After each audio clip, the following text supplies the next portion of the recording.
creativity of the diversity. A celebration like a party atmosphere. Live life to the fullest and keep the mind clear. I know it sounds cliche to be the best that we can be. Open up your eyes, tell me what do you see? Gotta use common sense when it comes to having fun.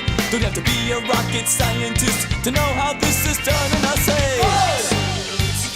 Buzz!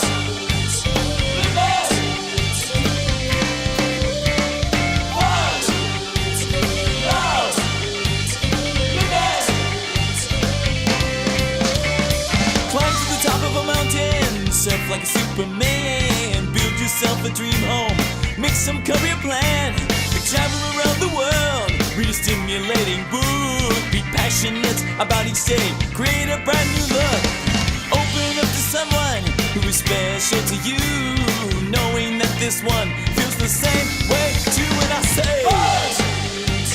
Buzz!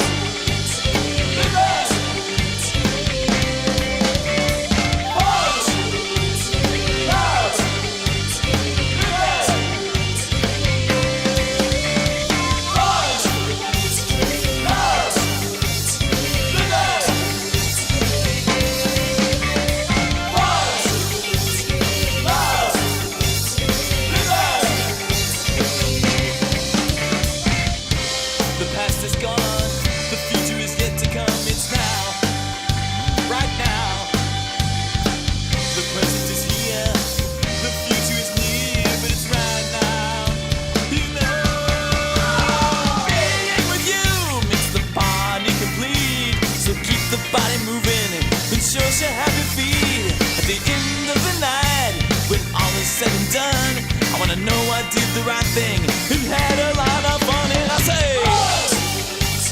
Buzz! Buzz! Buzz!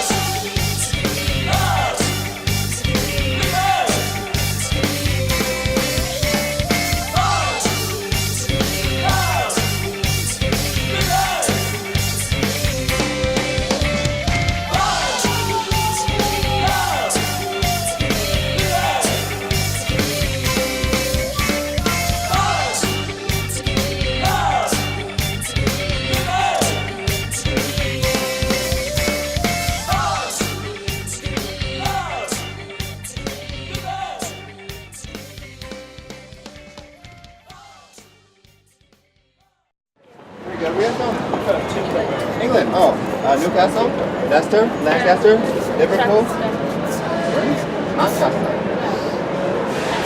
Manchester. Welcome to Hollywood.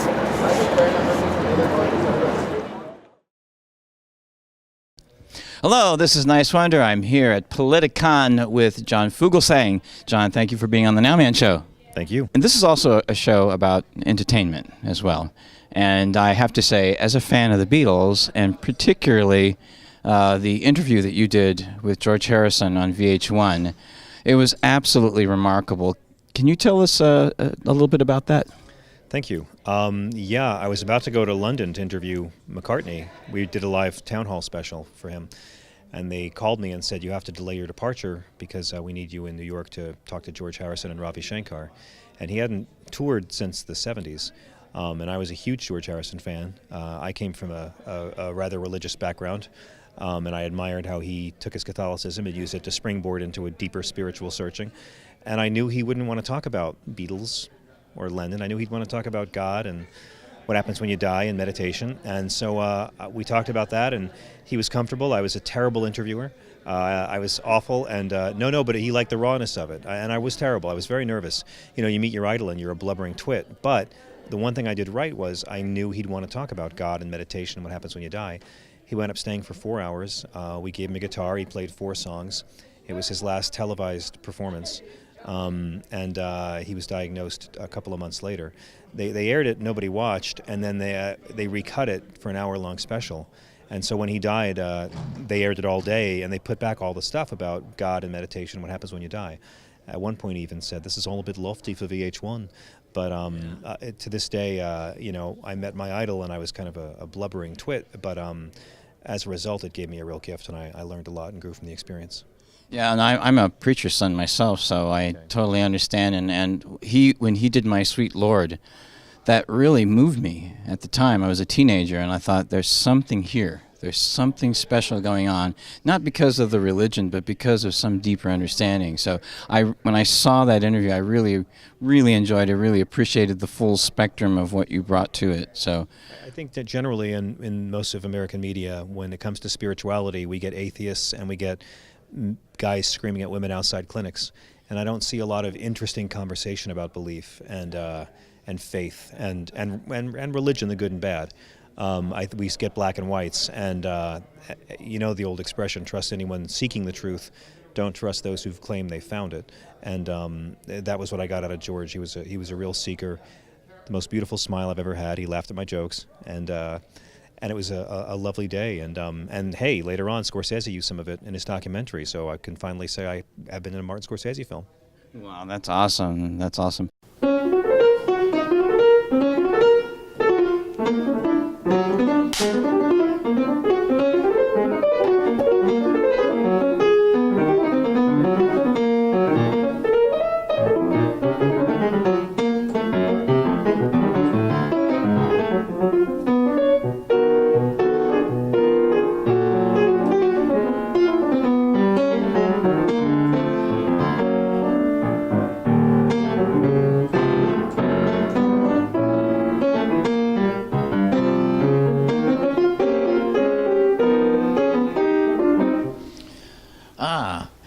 Would you call that atonal music? That was a little atonal. Yeah. That was definitely a little atonal. I love avant-garde. Avant-garde is an underrated style of music in my view. Well, a lot of people, I think, have abused it and maybe don't do it too well, and they use it as an excuse for not having studied their basics. So that gets a bad name. But like any tonal music, if you've done a lot of hard work, you can make a lot of beautiful music with it, such as Alban Berg and Stravinsky and Bartók. It's endless, you know. Yeah, exactly. It is endless. Yeah, and most people don't know about that, which I think it's It's just too above the normal intellectual and aesthetic level of the planet, because they're used to hearing a simpler series of chords that are tonal. I can understand that. Yeah, I can understand. Yeah, definitely. Now, is there any moment of a concert or a certain concert playing live that really stands out in your mind? No. There have been hundreds that have been very rewarding. There's some funny ones. In 2000, we were playing Glastonbury, and that's in England. There was 100,000 kids there. And this was with David Bowie. And Willie Nelson had just played before us, and we were the sort of closing act after 3 days of festival. It was very rainy there. And we're ready to walk on stage, and David looks out there. I suspect he got nervous. And he said, "Go out there and warm up the show for me, Mike." He said, go play some piano by yourself for 5 minutes, then we'll come join you. And I went out there, and the audience was looking, who's this guy, you know? I played I think I played...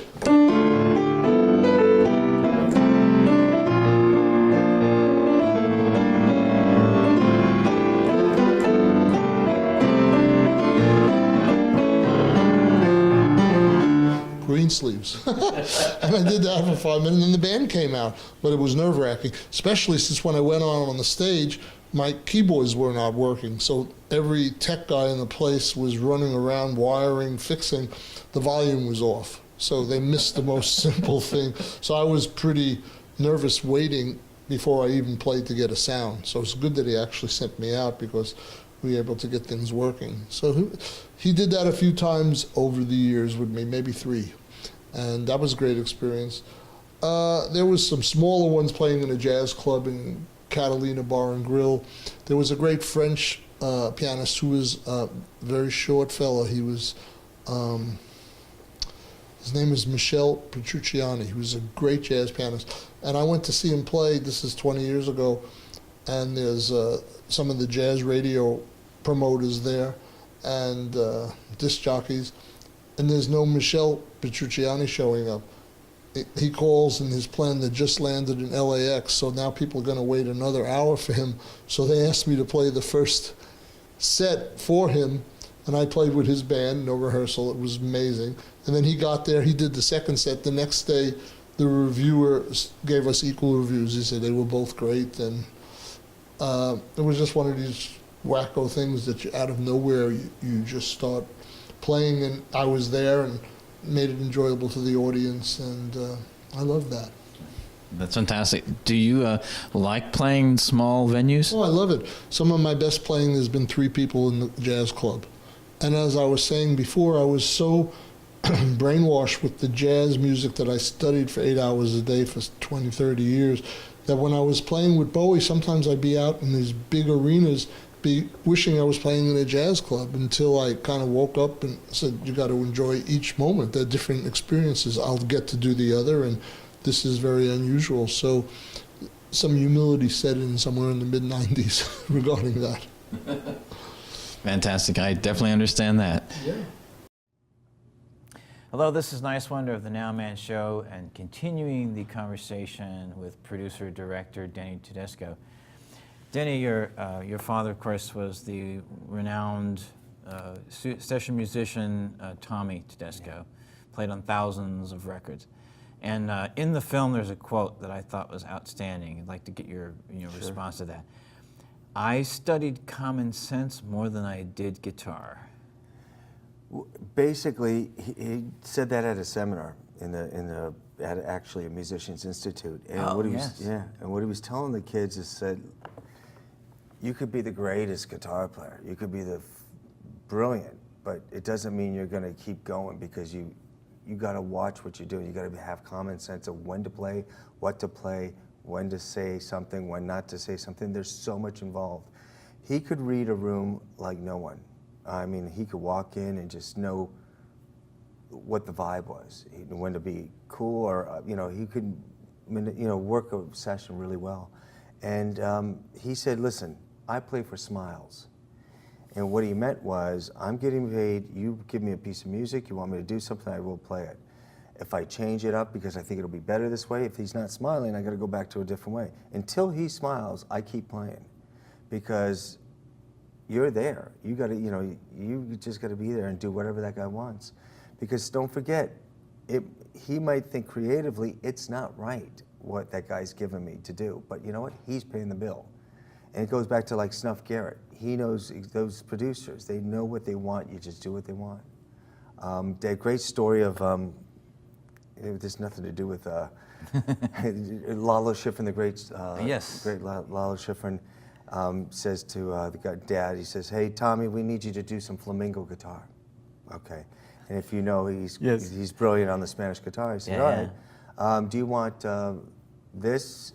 He plays his flying up and down the thing, of the fretboard. He says, or do you want the D concenzo style? He says, what's the D concenzo style? And now Lalo's from Argentina, but she's, well, the D concenzo style is plays it and slaps, and he's slapping the, his body of the guitar. And the guy says, Lalo says, do the D concenzo style. Okay. And then he tells the kids, he says, D concenzo is a bricklayer from Niagara Falls, New York. He says, he doesn't play guitar. But he's an expert. Dad's an expert. He's got to know what he's talking about. So he's from Niagara Falls, New York. That's right. Dad's from Niagara. But he was a BSer. Those guys could get. They would. I think they got a. Towards the end, it was like, what could we pull off? I mean, it was just the things that they would do, and they would have fun. Yes. But they would. Their job was even the worst of times, they still had fun. And that's the beautiful thing about music, is that you're together with other people. I'm sure that the camaraderie must have just been absolutely amazing. And even when he retired, and that was one of the things was why I made this film. At 62, he had a stroke. Yeah. And then he had the cancer a couple years later. But what killed me was at 62, before the stroke, he was playing better than he ever played. Wow. And it was driving me crazy. It didn't drive him crazy. He understood the business. He knows his time is come and gone. At that point in life, he's getting calls for the things that reading with John Williams or James Horner or gut string or mandolin, whatever, Godfather 3. And that's when he would be called. But he missed being around. I think that's what they all miss. But what drove me crazy is the creativity at that age was so much better than at 25. Yes. He had the chops. He had everything going for himself. And, you know, and I think that was my frustration to maybe why I made the film. And you wanted to create a time capsule to share with others as Yeah, well no one as knew something about this. personal. No one knew about these guys. And, you know, the personal side of the story, which you'll find out in the film like you've seen, it was never going to be a personal side from my point of view. It was about these guys, and someone said, why are you doing it? Why are you cutting it like this? I said, what do you mean? He said, you have an insight that none of us have as editors. You are not participating. And I did not want to be a part of this film. And you only see me at the beginning, not see me, you hear my voice. Yeah. And it was about the story of my father and his friends, the Wrecking Crew, the extended family. But it's really about this group. And speaking of extended family, here's a great clip, and I don't think there can be a greater compliment than a fellow musician. We're at Fox, recording the music for these 4 segments of MASH. And in one of the titles, he wrote something in the ledger lines on the bass clef, which has always been somewhat of my weakness in reading ledger line notes. And I had rehearsals with Denny about it, and so I had problems with it, but I told him not to worry about it. During the rehearsal, we get to this one segment, this one title, and we're playing, and I get to this part that bothers me, and I sort of kind of flub it in a way. And Benny says, Chuck, you okay? I said, Benny, don't worry about it, it's okay. Blah, blah, blah. It's the first time that Tommy I worked with Tommy. So the red light goes on. I know that if there's a mistake made, they got to stop the film, and they got to stop the recording and go back, because we're still in tape in those days. So we start recording it, we get to this part, and I make a mistake. I flub it. I'm going, damn it. Tommy goes, now I knew who he was. Wow, I'm glad that somebody else made a mistake rather than me. Run it back. Oh, and they say, Tommy, you all right? Tommy said, somebody else had a problem with this. Run the tape back, start it again, we get to the same place, and I'll make a mistake. And he turns to me and he says, that's the last time. Then I realized that he's doing me a favor. He's hearing me mess it up. And he did this twice and put it on him. So the third time we go back to play this, when we get to that part, it's only like a 1-bar or 2-bar phrase. I just don't play. Now I'm scared to death.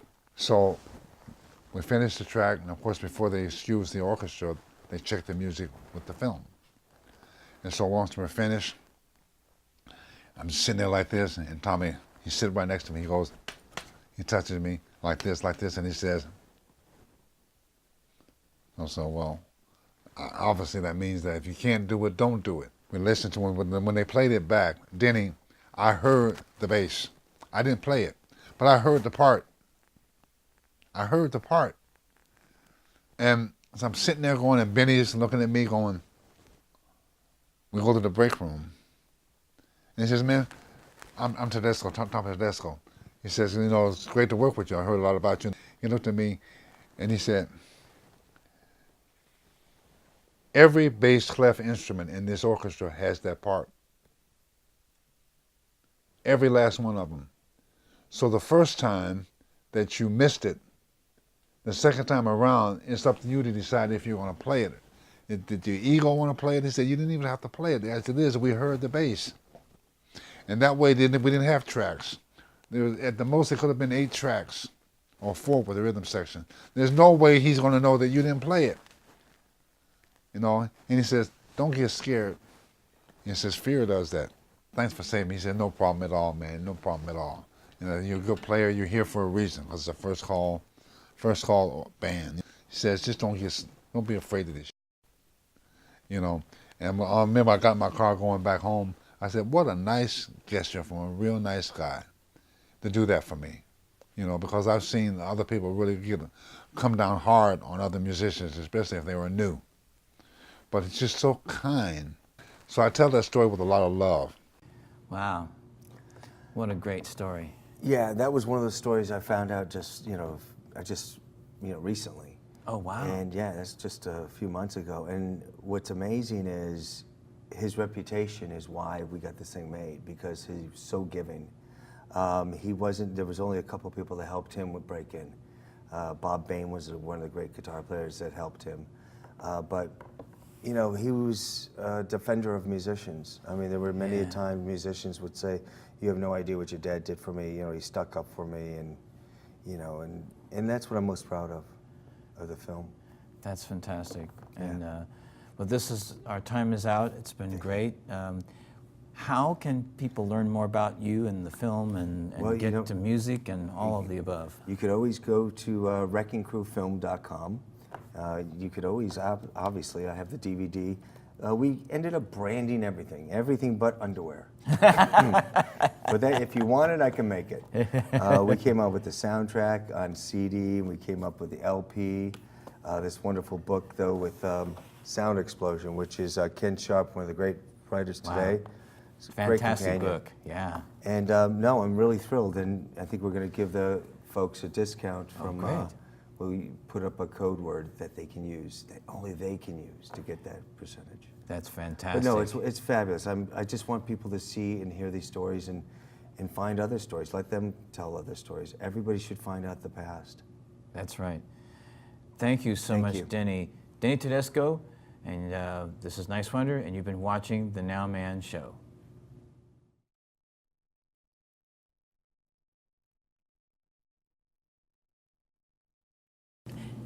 And a question for you, Christian. I know you've played on tour with Peters from the Bangles. Debbie Peterson. Debbie Peterson from the Bangles. Mm-hmm. You've played with Nick Menza of Megadeth. I've done some work with him. Yeah, okay. And also King's X. Doug Pinnick. Doug Pinnick. Just saw him the other day. And you went on a reunion tour of the Monkees. I did. 3 of them, actually. 3 of them, actually. Yeah. Wow. The last 3, yeah. The last 3, which were in what years? What was that? 14 and 15. I think three three legs. In 2014 and 2015, there were 3 legs over that period of time. Oh wow! Mm-hmm. So you were with your dad, Michael Nesmith, Mickey Dolenz, and Peter Tork. Yeah. So what was? Do you have a story from that experience that stands out in your mind? The number one thing that I took away from that is that it was the first time that I had ever played live with my dad. Wow. In my entire life. Wow. So that first night that we went out and hit the stage, and it was great crowds. You know, we were playing the big theaters, and the crowds were going crazy. But, you know, I was in the backup band, you know, just session player, which I love to do. But to, you know, look across the stage and, you know, how you doing, Pop? You know, it was a wonderful experience. It was also nice to, because we were on the same tour bus, there was so many of us out there on tour that we actually wound up having 3 tour buses. And my sister and brother my brother actually worked on the last tour, so it was my dad and me and my sister and my brother and Cersei all on the same tour bus. So that one bus happened to be family, and there was the family bus. It really was the family bus, and there was an opportunity to get so much closer, not only to my siblings but to my dad as well, because we had the opportunity to run around the world as peers, which was really, really fun. And we'd never done that before, and I think that it brought a wonderful facet to our relationship, and it was really, really cool. That's awesome. Yeah. Thank you so much. You're welcome. Thank you for asking. My pleasure. This is Niswander, and you're watching The Nowman Show. Ladies and gentlemen, the Commons, Cumbia del Sol.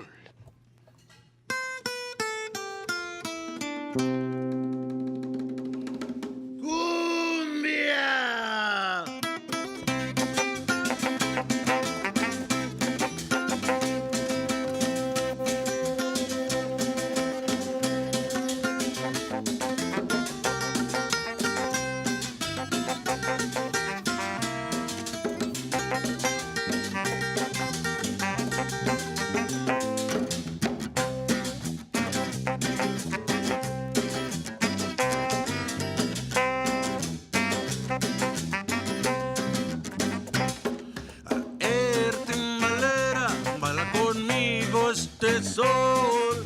Aer timbalera, esta es la cumbia del sol. Aer timbalera, baila conmigo este sol. Aer timbalera, esta es la cumbia del sol. La cumbia, cumbia del sol. El horizonte se va a aclarar y todo el mundo quiere bailar. La cumbia, cumbia del sol.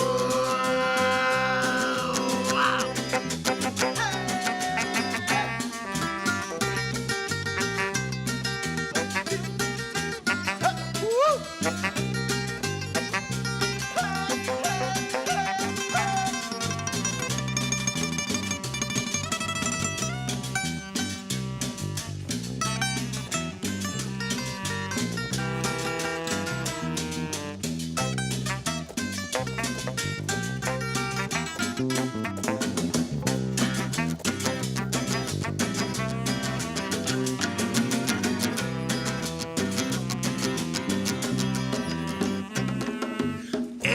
Timbalera, baila conmigo este sol. Timbalera, esta es la cumbia del sol. Timbalera, baila conmigo este sol. Timbalera, esta es la cumbia del sol. Esta es la cumbia, cumbia del sol. El horizonte se va a aclarar y todo el mundo quiere bailar. Pues la cumbia, cumbia del sol.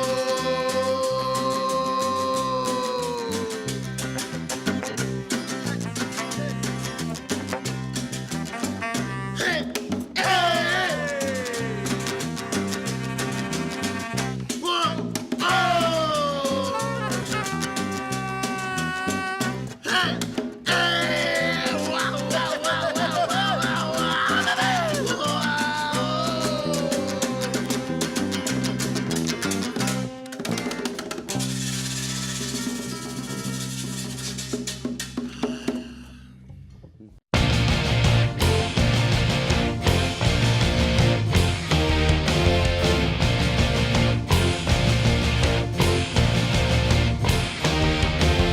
Time for vacation, maximum elation, break from the routine. Want some paradise, tired of compromise, check